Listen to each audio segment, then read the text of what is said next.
بسم اللہ الرحمن الرحیم۔ سورت فاتحہ قرآن مجید کی عظیم ترین سورت ہے۔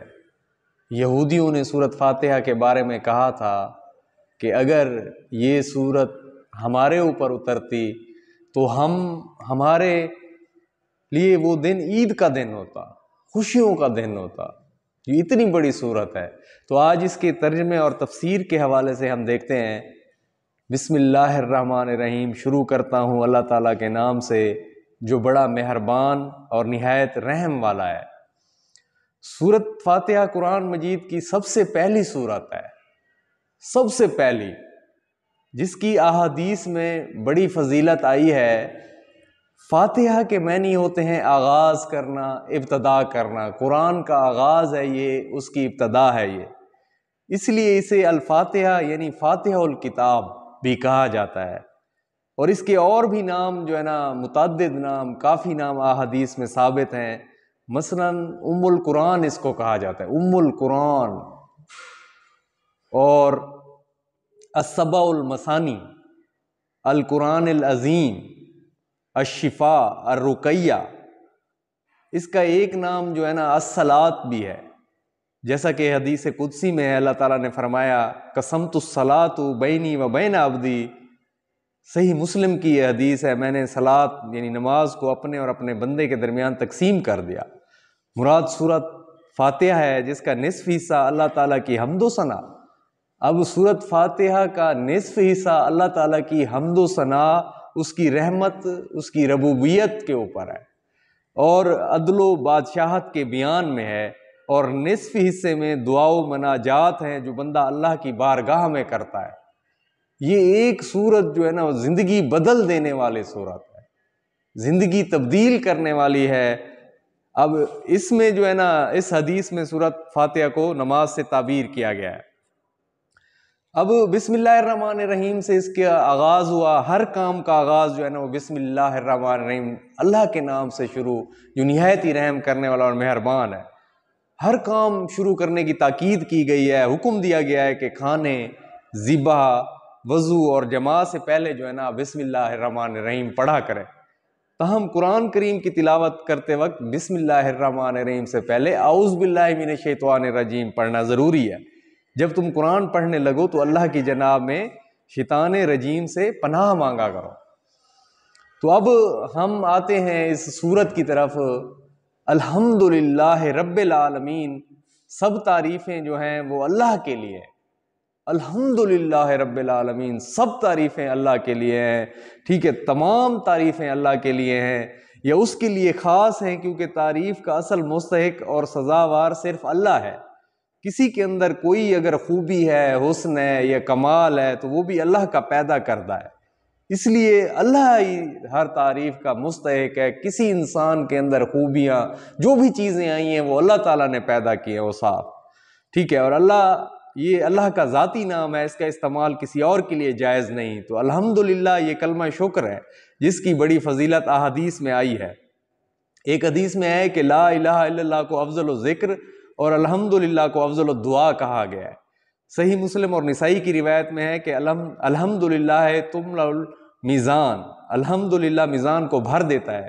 اس لیے ایک اور حدیث میں ہے کہ اللہ اس بات کو پسند فرماتا ہے کہ ہر کھانے پر اور پینے پر بندہ اللہ کی حمد کرے، اللہ کی تعریف کرے۔ اور بنانے والے کو قرآن مجید میں اللہ تعالیٰ فرماتا ہے کہ اگر ساری دنیا کے درخت جو ہیں وہ قلم بنا دو، جو سمندر ہیں اس کو جو ہے آپ روشنائی بنا دیں، پھر اللہ کی تعریف لکھتے رہیں، ہر چیز ختم ہو جائے، قلم ٹوٹ جائے، روشنائی ختم ہو جائے، لیکن اللہ کی تعریف جو ہے نا وہ ختم نہ ہو۔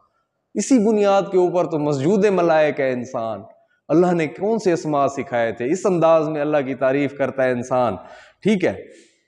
تو الرحمن الرحیم، اب دیکھیں اللہ تعالیٰ کے اسماء حسنہ میں سے ہے جس کے معنی ہر چیز کو پیدا کر کے اس کی ضروریات مہیا کرنے اور اس کو تکمیل تک پہنچانا ہے۔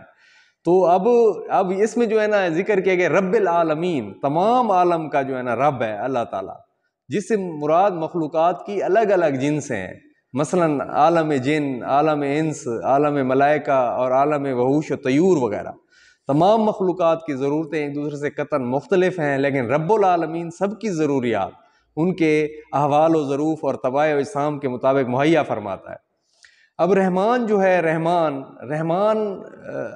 اب دیکھیں الرحمن الرحیم، اللہ رحمان ہے اور اللہ رحیم ہے۔ رحمان میں رحیم کی نسبت زیادہ مبالغہ ہے، اس لیے رحمان الدنیا والآخرہ کہا جاتا ہے۔ دنیا میں اس کی رحمت عام ہے، دنیا میں اللہ رحمان ہے، دنیا میں اس کی رحمت بلا تخصیص، کافر و مومن سب اس سے جو ہے نا فیض یاب ہو رہے ہیں، اور آخرت میں وہ صرف رحیم ہوگا، یعنی اس کی رحمت صرف مومنین کے لیے خاص ہوگی۔ دنیا میں رحمان ہے، ہر کسی کو دے رہا ہے، اللہ چاہتا تو 2 گھونٹ پانی بھی کافر کو نہ دیتا۔ اچھا، اب اس میں جو ہے دیکھیں کہ الرحمن الرحیم مالک یوم الدین، اس طرح دنیا میں عارضی طور پر اور بھی کئی لوگوں کے پاس تحت الاسباب و اختیارات ہوتے ہیں، لیکن آخرت میں تمام اختیارات کا مالک صرف اور صرف اللہ تعالیٰ ہی ہوگا۔ اللہ تعالیٰ اس روز فرمائے گا کہ لمن الملک اليوم، آج کس کی بادشاہی ہے؟ پھر وہی جواب دے گا للہ الواحد القہار۔ تو اللہ تعالیٰ مالک یوم الدین، جزا، یوم جزا، محشر والا دن جو حشر کا دن ہے، حساب کتاب کا دن ہے، اللہ تعالیٰ اس دن جو ہے نا اس کے پاس سارے اختیارات ہوں گے، جس کو بخش دے گا، جس کو عزتیں دے گا، جس کو جہنم میں ڈالے گا، ٹھیک ہے۔ تو اب یہ ہے تو ایاک نعبد و ایاک نستعین، تو ایاک نعبد، تیری ہی عبادت کرتے ہیں، اللہ تعالیٰ تیری ہی عبادت کرتے ہیں۔ عبادت کے معنی ہے کہ کسی کی رضا کے لیے انتہائی تذلل و عاجزی اور کمال و خشوع کا اظہار کرنا، یعنی جس ذات کے ساتھ محبت ہو اس کی مافوق الفطرت، مافوق الاسباب طاقت کے سامنے اپنی عاجزی کا اظہار کرنا، اور اسباب و مافوق الاسباب ذرائع سے اس کی گرفت کا خوف بھی ہو۔ اب یہ ایاک نعبد، اے اللہ تیری عبادت کرتے ہیں، اور بتوں کی جو بت پرست ہیں، جو بتوں کی پوجا ہے، جو شرک ہے، اس سے ہم معافی چاہتے ہیں، ٹھیک ہے۔ اس کو جو ہے نا ہم میرے ہاتھوں سے تراشے ہوئے پتھر کے صنم آج بت خانے میں بھگوان بنے بیٹھے ہیں، تو اپنے ہاتھوں سے بناتے ہیں، اس کی پوجا کرتے ہیں، اس کی عبادت کرتے ہیں۔ تو نہیں، ایک اللہ کی جو ہے نا توحید، خالص توحید جو ہے نا وہ ہونی چاہیے اللہ تعالیٰ کی، خالصتاً ایک اللہ کو سب کچھ ماننا، اپنا خالق۔ اللہ تعالیٰ فرماتے ہیں کہ تم چاہ بھی نہیں سکتے جب تک میں نہ چاہوں، تو اللہ کی چاہ کے بغیر کچھ نہیں ہوتا۔ وہی خالق ہے، وہی سانس کا مالک ہے، وہی ہماری زندگی کا مالک ہے۔ اس نے آنکھیں دی دیکھنے کے لیے، اس نے زندگی دی جینے کے لیے، اس نے زبان دی ذائقے چکھنے کے لیے، دماغ دیا سوچنے کے لیے، پاؤں دیے چلنے کے لیے۔ اس کی کتنی نعمتیں ہیں انسان کے اوپر، اور انسان جو ہے نا اس کا جب سجدہ شکر ادا کرتا ہے تو یہ عملی شکر ہے، زبان سے تو کہتا ہے یا اللہ تیرا شکر ہے، تو عمل سے ثابت کرتا ہے کہ یا اللہ تیرا شکر ہے، وہ اس کی عبادت کر کے کرتا ہے، تو اس کے سامنے عاجزی سے جھکتا ہے، اللہ کو بے پناہ پسند ہے۔ تو ان شرک لظلم عظیم، جو شرک ہے وہ بہت بڑا ظلم ہے انسان کے اوپر، بہت بڑا، یعنی وہ جو ہے نا وہ کسی صورت یہ گناہ، یہ جرم معاف نہیں ہوگا، کسی صورت معاف نہیں ہوگا۔ تو یہ بھی ہے نا خالص توحید ہونی چاہیے کہ سب کچھ اللہ سے ہوتا ہے، اللہ ہمارے جو ہے نا شہرک سے بھی زیادہ قریب ہے، وہی ہمارے دلوں کے اندر بسنے والا ہے۔ یہ چیز ایاک نعبد، اے اللہ صدق کے دل سے تیری عبادت کرتے ہیں، وایاک نستعین، اور تیری ہی مدد چاہتے ہیں، تو ہی دیتا ہے۔ اللہ تعالیٰ قرآن مجید میں فرماتا ہے کہ میں جس کو چاہے بیٹے دوں، جس کو چاہے بیٹیاں دوں، جس کو چاہے بیٹے بیٹیاں دوں، جس کو چاہے ساری بیٹیاں دوں، جس کو چاہے سارے بیٹے دوں، ٹھیک ہے، میں ہی دینے والا ہوں۔ تو یہ یقین اللہ کے جو ہے نا اللہ کے اوپر آ جائے، نہ کہ دنیا سے کہیں پر ملے گا۔ ضعیف الاعتقاد لوگ یہیں پر پھنس جاتے ہیں وہ، ٹھیک ہے، اور نقصان کر بیٹھتے ہیں اپنا۔ تو ہر اللہ شارک سے بھی زیادہ قریب ہے، اللہ کہ ہے ذات واحد عبادت کے لائق، زبان اور دل کی شہادت کے لائق، اسی کے ہیں فرما اطاعت کے لائق، اسی کی ہے سرکار خدمت کے لائق، لگاؤ تو لو سے اپنی لگاؤ، جھکاؤ تو سر اس کے آگے جھکاؤ۔ بس یہ سر اللہ کے سامنے سر بسجدہ ہونا چاہیے، اس کے سامنے یہ سر جھکنا چاہیے، سر تسلیم خم اسی کے سامنے ہونا چاہیے، ٹھیک ہے۔ تو شرک کا روگ وہ دلوں میں نہ پنپنے پائے، شرک سے جو ہے نا شرک کی طرف نہیں جانا چاہیے کسی بھی صورت، تو نامہ اعمال کا سلسلہ ہی شروع نہیں ہو پائے گا، ساری چیزوں پہ کانٹے لگ جائیں گے، ٹھیک ہے، تو آخرت بھی برباد ہو جائے گی اور دنیا بھی برباد ہو جائے گی۔ تو یہ ہے توحید کی 3 قسمیں یہاں پر بیان کی گئی ہیں، ٹھیک ہے، توحید ربوبیت، توحید الوہیت اور توحید صفات۔ توحید ربوبیت کا مطلب ہے کائنات کا خالق، مالک، رازق اور مدبر صرف اللہ تعالیٰ ہی ہے، اور توحید الوہیت کا ہے مطلب یہ کہ ساری عبادتوں کا وہی سزاوار ہے، اسی کو عبادت کرنی، اسی کے سامنے جھکنا ہے، سجدہ۔ دیکھیں ہم کسی کے قریب ہوتے ہیں، ٹھیک ہے، میں کوئی اسٹوڈنٹ ہے یا کوئی آدمی ہے، ہم جب ملتے ہیں تو ایک دوسرے کے قریب ہوتے ہیں، تو پھر پتہ چلتا ہے کہ عادات کیسی ہیں کیسے ہیں. تو جب ہم سجدہ کرتے ہیں تو اللہ کے قریب ہوتے ہیں. طریقہ کیونکہ نبی پاک صلی اللہ علیہ وسلم کا ہے تو اللہ کے رسول کے قریب ہوتے ہیں. جب ہم اللہ اور اس کے اسی سجدے رکوع اللہ کے احکامات کو مان کے ہم قریب ہو جائیں گے، پھر پتہ چلے گا کہ ہمیں وہ ذات جو ہے نا کیا ذات ہے، کہ ہمارا خالق کتنا عظیم ہے، کتنا اعلیٰ ہے. ٹھیک ہے، تو تمام عبادات صرف اسی کے لیے ہیں، کوئی نہیں ہے اس سے جو ہے نا. یہ نماز، روزہ، زکوٰۃ، حج، یہ سب کچھ اسی کے لیے ہے. میرا عشق بھی تو، میرا یار بھی تو، میرے دین بھی تو، ایمان بھی تو، میرا کعبہ، قبلہ، مسجد، منبر، مصحف قرآن بھی تو، میرے فرض فریضے، حج، زکوٰۃ، صوم، صلاۃ، اذان بھی تو، میری زہد، عبادت، طاعت، تقوی، علم بھی تو، عرفان بھی تو، میرا دھرم بھی تو، میرا بھرم بھی تو، میرا شرم بھی تو، میرا شان بھی تو. جی یار فرید قبول کریں، سرکار بھی تو، سلطان بھی تو، نہ تا کہتر کمتر، آہ کر ادنا، لا شے لا امکان بھی تو. ہک دی دم دم سکے، جرا ہکو ڈو کر جانے، کافر تے مشرک ہے. ٹھیک ہے، اللہ کو نہیں بھولنا بھائی، اللہ تعالیٰ ہمارا مالک ہے. اب توحید صفات کا یہ مطلب ہے کہ جو ہے نا، جو علم غیب ہے، یہ جو صفات ہیں قرآن مجید میں جو بیان ہوئی ہیں اللہ تعالیٰ کی، ٹھیک ہے، تو ہم اس کو تسلیم کریں. علم غیب جاننے والا وہی ہے، ہر چیز کا مالک وہی ہے. تو اب اس امپورٹنٹ حصے کی طرف جو ہے نا، اہدنا الصراط المستقیم، تو اس میں ہم جب نماز ادا کرتے ہیں تو ہم کہتے ہیں کہ اہدنا الصراط المستقیم، یا اللہ ہمیں سیدھا راستہ دکھا. ایک دفعہ پڑھتے ہیں الحمد شریف، پھر کہتے ہیں کہ یا اللہ ہمیں سیدھا راستہ دکھا، پھر پڑھتے ہیں تو کہتے ہیں یا اللہ ہمیں سیدھا راستہ دکھا. تو یہ سیدھا راستہ ہے، ہدایت مانگ رہے ہیں ہم اللہ سے بار بار.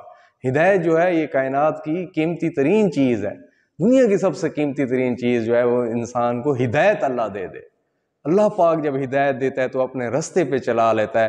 آپ اللہ کو پسند آ جائیں، آپ ایسے اعمال کریں دنیا میں، آپ کو جو ہے نا وہ پاک ذات جو ہے آپ کے دل میں کب آنا شروع کرتی ہے اوپر سے ایسے جب آپ کا دل بغض، کینہ، عداوت، حسد، زنا، برائیاں، ان چیزوں سے جب آپ پاک ہوں گے، ایسا وہ پاک ذات آپ کے دل کے اندر سمانا شروع ہو جائے گی. تو پھر آپ کو اللہ تعالیٰ فرماتا ہے کہ میں جس کو ہدایت دیتا ہوں اس کے لیے جو ہے نا میں اسلام کے رستے کھول دیتا ہوں، اس کے لیے اس کو چیزوں کی سمجھ آنے لگتی ہے اور وہ اسلام کے اوپر عمل پیرا ہو جاتا ہے. اللہ تعالیٰ پھر اس کا ہاتھ بن جاتا ہے، اس کی زبان بن جاتا ہے، آنکھیں بن جاتا ہے، پاؤں بن جاتا ہے. ٹھیک ہے، اور وہ جس سے چلتا ہے اسی کی طرف چل کے جاتا ہے، جو سوچتا ہے اسی کے لیے سوچتا ہے. تو یہ سب کچھ اللہ تعالیٰ کی ذات بن جاتی ہے. تو یہ ہے کہ سیدھے ہدایت ہے، سیدھے رستے کے اوپر چلانا. تو اللہ سے وہ جو ہے نا، جو جن کو اللہ ہدایت دیتا ہے تو وہ دنیا میں مطلب کہ وہی کامیاب ترین، یہ 17واں سکیل، یہ مال دولت، یہ عزت، یہ دنیا کچھ بھی نہیں ہے. جس کو اللہ ہدایت دے دیتا ہے اپنے رستے پہ چلاتا ہے پھر ٹھیک ہے، پھر وہ انسان وضو کرتا ہے، نمازیں بھی پڑھتا ہے، روزے بھی رکھتا ہے، زکوٰۃ بھی دیتا ہے، حج بھی کرتا ہے، قربانی بھی کرتا ہے. اور توحید پرستی کا لازمی نتیجہ انسان دوستی ہے اور اللہ کی مخلوق سے پیار بھی کرتا ہے. اللہ تعالیٰ کی مخلوق سے پیار کرتا ہے. بھائی اللہ کی مخلوق سے پیار وہ رستہ ہے جس کی منزل اللہ کی ذات ہے، جس انسان جو ہے نا اللہ کو پا لیتا ہے. نبی پاک صلی اللہ علیہ وسلم کو دیکھیں، عبادات ایسی کہ پاؤں جو ہے نا ان کے زخمی ہو جاتے تھے. ٹھیک ہے، یا ایھا المزمل، یا ایھا المدثر، پاؤں پہ چھالے پڑ گئے، ورم پڑ گئے. عبادات ایسی، اور اللہ کی مخلوق سے ایسا پیار کہ جس کی کوئی انتہا نہیں ملتی. جو بھی شعبہ اٹھا کے دیکھیں، جو بھی چیز اٹھا کے دیکھیں، اخلاق کے جو نا 360 شعبے ہیں اور سب کے اندر نبی پاک صلی اللہ علیہ وسلم سبقت رکھنے والے تھے، سب سے اوپر تھے. اور آپ صلی اللہ علیہ وسلم کا اخلاق جو ہے وہ قرآن مجید تھا. تو یہی ہے کہ یہ رستے پر چلا دینا. ٹھیک ہے، تیدے ہتھ وچ ڈور وسائیاں، پتلی دا کی زور وسائیاں. جب انسان اللہ کا ہو جاتا ہے نا انسان، تو اللہ تعالیٰ اس کے لیے دنیا بھی جنت بنا دیتا ہے اور آخرت بھی جنت بنا دیتا ہے. تو یہ ہدایت ہے. اللہ سے دعا کرے انسان جو ہے نا اس کو ہدایت ملے. اللہ سے میری دعا ہے کہ جو ہے نا اللہ تعالیٰ ہدایت کی ہوائیں چلا دے لوگوں کو اپنے رستے کی طرف. اللہ توفیق دیتا ہے. بھائی یہ ہم مسجد میں جاتے ہیں، ہم نہیں جاتے، اللہ کی توفیق سے جاتے ہیں. وہ لوگ بھی تو جاتے ہیں جو واش روم استعمال کرتے ہیں پھر واپس چلے آتے ہیں، انہیں توفیق نہیں ملتی. میرے گھر کوئی میری اجازت کے بغیر نہیں آ سکتا. ٹھیک ہے، تو اللہ کے گھر اس کی اجازت کے بغیر نہیں جا سکتا. کعبۃ اللہ میں اس کی اجازت کے بغیر کوئی نہیں جا سکتا، کوئی چڑیا پر نہیں مار سکتی. تو وہ یہی ہے کہ اللہ سے ہدایت کا وہ جو ہے نا دعا کرنی چاہیے. جیسے پتنگ اڑاتا ہے بندہ، پتنگ آسمان کے اوپر جو ہے نا پہنچا ہوا ہے، آسمان ٹھیک ہے اتنا اونچا تحد نگاہ نظر نہیں آ رہا، لیکن ڈور بتاتی ہے، انگلی کا کنیکشن بتاتا ہے کہ کس سے کنیکٹ ہے وہ. تو اسی طرح جو ہے نا جب ہم کپڑے استری کرتے ہیں ٹھیک ہے تو پہلے سوئچ کو لے کے کنیکٹ کرتے ہیں، پیچھے بجلی سے کنیکٹ ہوتا ہے، وہ استری گرم ہوتی ہے، پھر ہم شکنے نکالتے ہیں۔ تو اسی طرح انسان جو ہے وہ اللہ کی ذات سے کنیکٹ ہو جاتا ہے، جڑ جاتا ہے، اللہ سے جڑ جاؤ، اس کے لیے اللہ کو آپ پسند آئیں، اللہ کی مخلوق سے محبت کریں، اللہ کی عبادات کریں، سجدے کریں، رکوع کریں، اس بات کو اہمیت دیں کہ یا اللہ ہمیں جو ہے نا سیدھا راستہ دکھا۔ پھر جب اللہ تعالیٰ آپ کو سیدھا راستہ دکھا دے گا، پھر آپ کے لیے کیا ہوگا کہ صراط الذین انعمت علیہم، یا اللہ جن لوگوں کے اوپر تیرا انعام ہوا، کیسے وہ صدیقین، شہداء، کیسے منعم الہ گروہ جو ہے، انبیاء، صدیقین، صالحین، شہداء، ٹھیک ہے، اور جو اللہ اور اس کے رسول کی اطاعت کرتے ہیں وہ قیامت کے روز ان کے ساتھ ہوں گے جن پر اللہ نے انعام کیا، یعنی انبیاء، صدیقین، شہداء اور صالحین۔ اور ان لوگوں کی رفاقت کیا ہی خوب ہے، جب اللہ کی نعمتیں ہوں گی، محلات ہوں گے اور ان کے ساتھ نہریں بہہ رہی ہوں گی، چرند ہوں گے، پرند ہوں گے، جو خواہشیں ہوں گی انسان کی پوری ہوں گی، حور و غلمان، نکاح کر دے گا اللہ تعالیٰ، ٹھیک ہے، برسات، موسم، خوشیاں ہی خوشیاں ہوں گی ہر طرف، اور کیا ہی خوبصورت رفیق ہوں گے۔ اور اللہ تعالیٰ جو ہے نا غیر المغضوب علیہم ولا الضالین، اور یا اللہ یہ دعا ہم کرتے ہیں، ہر نماز میں کرتے ہیں، ہر وقت سورۃ فاتحہ پڑھتے ہوئے کرتے ہیں۔ تو اسے جو ہے نا مغضوب علیہم سے مراد یہودی ہیں، اور ضالین سے مراد جو ہے نا عیسائی ہیں، نصارہ ہیں، عیسائی ہیں، جو کہتے تو اپنے آپ کو صحیح ہیں لیکن وہ شرک میں وہ الجھے ہوئے ہیں، ٹھیک ہے، اور گمراہیوں سے وہ ہیں، اور صرف رستہ جو ہے نا یہی ہے، نبی پاک صلی اللہ علیہ وسلم کا رستہ ہے۔ باقی سارے رستے جو ہے نا وہ ساری کتابیں تصدیق کرتی ہوئے ہیں قرآن مجید، اور قرآن مجید سب کی تصدیق کرتی ہے کہ جو ہے نا ساری کتابیں اللہ کی کتابیں۔ لیکن اب جو چلے گا نا وہ سکہ وہ نبی پاک صلی اللہ علیہ وسلم کا طریقہ جو چلے گا وہ نبی پاک صلی اللہ علیہ وسلم کا چلے گا، ٹھیک ہے۔ تو یہ جو ہے نا اللہ تعالیٰ سے دعا ہے کہ یا اللہ ہمیں ان لوگوں کے راستے پہ نہ چلو جو گمراہ ہیں، جو عقیدہ تثلیث تین خداؤں کو کے اوپر یقین رکھتے ہیں، جو نبی پاک صلی اللہ علیہ وسلم کو نہیں مانتے۔ تو دیکھو ہندو جو ہے نا اللہ کو نہیں مانتے تو وہ آگ میں جلتے ہیں جب ان کو آگ دی جاتی ہے، اور جو سکھ ہیں وہ اللہ کے رسول کو نہیں مانتے، پرمیشور کو مانتے ہیں، پرماتما کو مانتے ہیں، اللہ کو وہ مانتے ہیں لیکن اللہ کے رسول کو نہیں مانتے، تو پھر وہ ان کو بھی جلایا جاتا ہے، ان کو بھی جو ہے نا آگ میں ڈالا جاتا ہے، اور یہ انجام ہوتا ہے انسان کا، شرک کا یہ انجام۔ تو ہمیں کیسے عزت سے، احترام سے، جیسے کوئی ہم نے بہت بڑا جو ہے نا کارنامہ سر انجام دیا ہے، کندھوں کے اوپر ہمیں اٹھاتے ہیں اور اٹھا کے قبر میں رکھتے ہیں، اور پھر عزت سے، شان سے پھول، کلمہ، چادر، اور اشہد اللہ کی صدائیں، کتنی عزت و احترام اللہ دیتا ہے، اور آخرت میں بھی ہمیں اللہ تعالیٰ دے گا۔ یہ تو یہ چیزیں ہیں کہ بھئی جو ہے نا یا دعا کرتے ہیں ہم بار بار جب سورۃ فاتحہ پڑھتے ہیں کہ یا اللہ ہمیں جو ہے نا ان لوگوں کا راستہ دکھا جن کے اوپر تو نے انعام کیا، اور ان سے بچا جن کو تو نے گمراہ کیا۔ تو آخر پہ جو ہے نا ہم آمین کہتے ہیں کہ آمین، تو اللہ پاک جو ہے نا یعنی سورۃ فاتحہ کے آخر میں آمین کہنے کی نبی پاک صلی اللہ علیہ وسلم نے بڑی تاکید اور فضیلت بیان فرمائی ہے، ٹھیک ہے۔ تو یہ کہنا چاہیے، کہتے بھی ہیں، ٹھیک ہے، اور جب امام پڑھ رہا ہو، ٹھیک ہے، سورۃ فاتحہ پڑھتا ہے تب خاموش رہنا چاہیے، پھر جب وہ نہیں پڑھتا تو پھر آپ پڑھتے رہیں، تو اس کا بھی ثواب ہے۔ جو نہیں پڑھتے اللہ اس کو بھی ثواب دیتا ہے، جو پھول ہے، جو خوشبو ہے، جو رنگ ہے، وہ تو آپ اس میں سرشار ہیں، عبادت میں سرشار ہیں، ٹھیک ہے، پڑھتے ہیں، جب آپ پڑھیں گے تو نامہ اعمال میں آپ کے لکھنا فرشتے شروع ہو جائیں گے، آپ کو ثواب ملے گا۔ لیکن بعض جو ہے نا وہ کہتے ہیں، ٹھیک ہے، فقہ کے لوگ ہوتے ہیں جو کہتے ہیں وہ نہ پڑھیں، جو نہیں پڑھتا وہ بھی اس میں ٹھہرا ہوا ہے، محبت میں ٹھہرا ہوا ہے، اللہ اس کو بھی ثواب دے رہا ہے، جو پڑھتا ہے اس کو بھی ثواب ملتا ہے، ٹھیک ہے۔ تو پڑھنے سے یہ ہوتا ہے کہ فرشتے وغیرہ ساتھ ساتھ لکھتے رہتے ہیں، اور نامہ اعمال میں اعمال کا جو ہے نا اضافہ ہوتا رہتا ہے۔ تو یہی ہے کہ آج ہم نے اس کو دیکھا سورۃ فاتحہ کو، اور اللہ تعالیٰ ہمیں پڑھنے کی توفیق عطا فرمائے، نماز پڑھنے کی توفیق عطا فرمائے، نیکی اور بھلائی کے کام انجام کرنے کی توفیق عطا فرمائے۔